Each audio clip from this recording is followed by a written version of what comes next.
Le moyen dont on parle beaucoup, c'est le dépistage par mammographie qui permet de découvrir des cancers de petite taille avant qu'ils ne deviennent palpables. Et ces tumeurs de petite taille pourront bénéficier d'un traitement beaucoup moins agressif et surtout auront beaucoup plus de chances de guérison.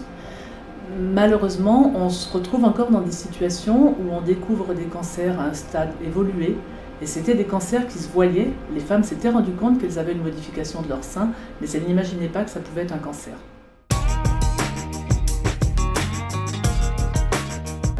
Toutes les modifications d'un sein doivent inquiéter.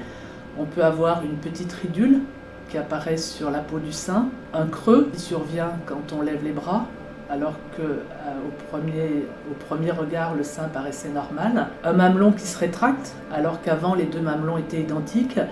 Surtout les lésions croûteuses sur le mamelon qui peuvent ressembler à de l'eczéma. C'est un mode de révélation du cancer qui n'est pas rare.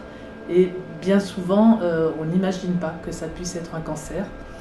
D'autres anomalies comme une rougeur localisée, une impression d'infection.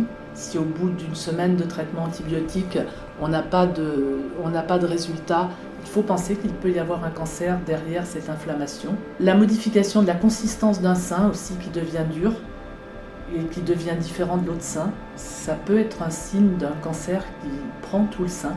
Et puis l'apparition d'un ganglion dans le creux de l'aisselle. On a beaucoup parlé du traitement hormonal de la ménopause. En fait, cette augmentation du risque, si elle existe, elle est vraiment très modérée et on se rend compte maintenant que ce traitement, quand il est bien prescrit, peut avoir plus d'avantages que d'inconvénients. Ce dont on parle moins, c'est l'obésité et la sédentarité qui sont de gros facteurs de risque du cancer du sein et sur lesquels on peut vraiment agir. On a vraiment montré que l'activité physique diminuait de façon importante, de plus de 20%, le risque de cancer du sein.